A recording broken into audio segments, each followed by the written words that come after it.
I have 4 items I want to visit with you about this evening. First of these is a review of the city's social media trends. The role of the city's digital communication continues to grow at a very rapid pace. I think you'll find some of these numbers impressive.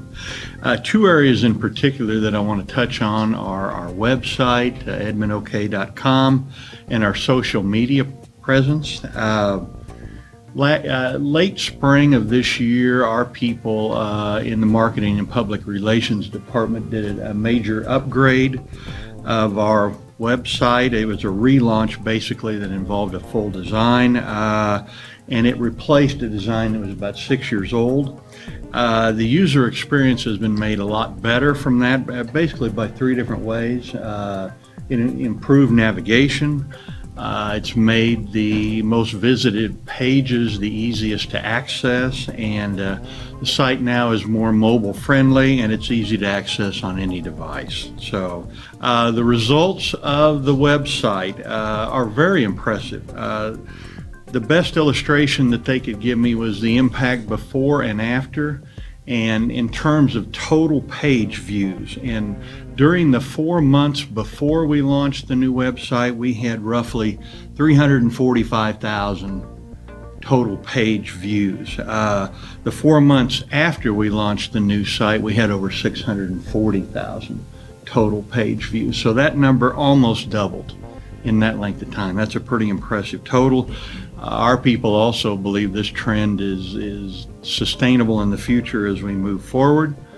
What you see up here are some of the social media trends, the other piece that I wanted to talk about, and it's one of our most valuable tools for communicating with our residents, and I think you could almost make the argument that it is the most valuable tool, primarily since a lot of our media coverage is picked up from social media. The second area I want to visit with you about is the railroad quiet zones. And we've had a few comments recently from people about where are we with that, what is being reviewed.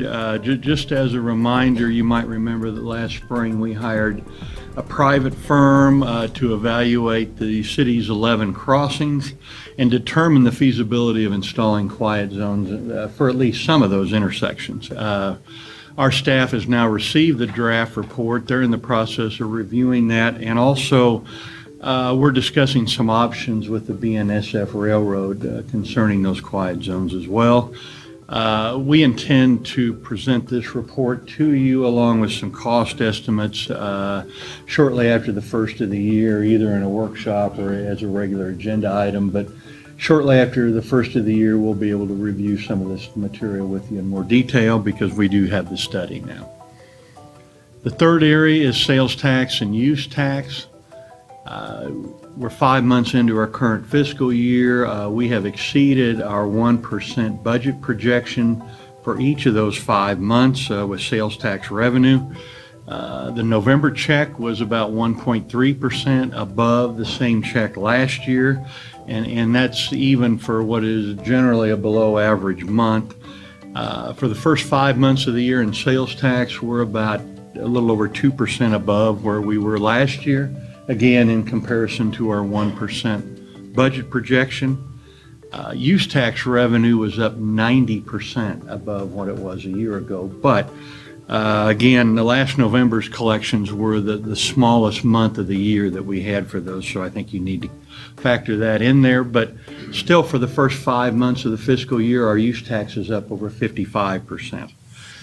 Combined, our sales and use tax collection revenue is up about 7.8% above what it was last year, so very healthy numbers, and we continue to be blessed by a healthy economy.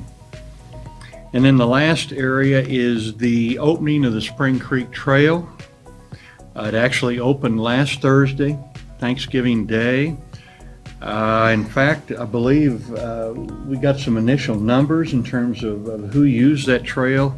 Apparently 91 people used it the first day and 115 used it the second. So we're off and running with a good start with that.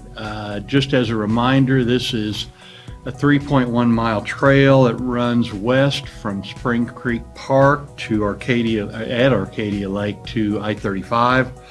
The trail is 18 feet wide, and it has dedicated lanes for both cycling and running and walking. To access the trail at this point, our residents can enter Spring Creek Park on 15th Street, and they will not be charged a fee if they're only going into the park to access the trail. Next year, the trail will have 2 new trailheads installed at both the Integris Medical Center and also at the Fox Lake Trail on the west side of I-35. There's a typo in my report. The cost of the Spring Creek Trail was not $35 million. It was $3.2 million. All of that funded by the 2000 capital improvement sales tax.